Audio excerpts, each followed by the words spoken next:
Canadians need to know that, in the not too distant future, the cutting edge medications that would help them with their rare disease may simply not be available to them.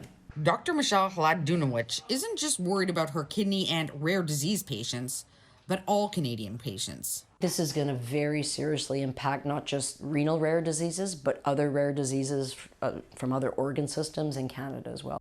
This is the U.S. Most Favored Nation policy, an executive order by the president that states, as the largest purchaser of pharmaceuticals, Americans should get the best deal, and demands the most favored nation price for these products.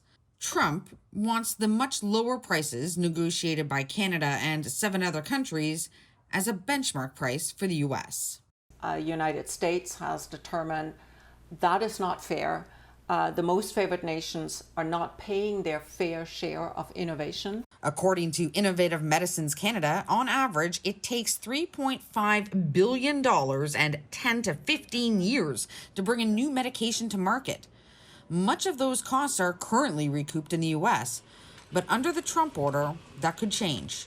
There is an upward pressure on the price here. That means prices of drugs need to go up.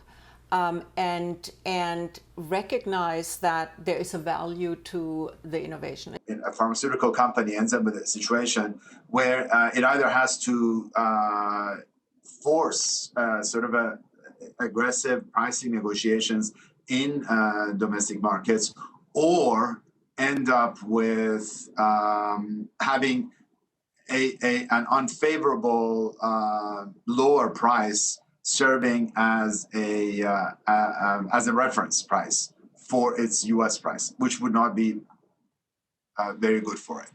Which means selling at a low price in Canada doesn't make sense, because that could now dictate a drug's price in the U.S. And already the most favored nation policy is having an impact. A study by EY involving 31 different pharmaceutical companies found that 16 medications have had their Canadian launches absolutely canceled because of this policy. Another 32 medications have seen their rollout delayed. And many fear this is just the beginning. The side effect of that policy is just going to be that we're not going to be able to access drugs.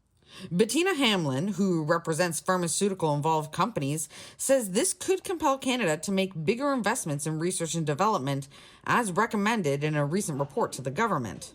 And we need to look beyond cost to recognize that medicines save lives, save money to the healthcare system, and builds our economy. In a statement to CityNews, a spokesperson for Canada's Minister of Health didn't address questions about how to limit the impact of the U.S. policy, but says our government is taking action to strengthen Canada's pharmaceutical capacity, support domestic manufacturing, reduce unnecessary barriers, and encourage innovation across our life sciences sector. Adding, they are creating the conditions for more manufacturers to bring their products to Canada. But these solutions take time, and in the meantime, Canadians could be losing out on the latest therapies and treatments for chronic, incurable, or deadly diseases. Cristina Howorun, CityNews.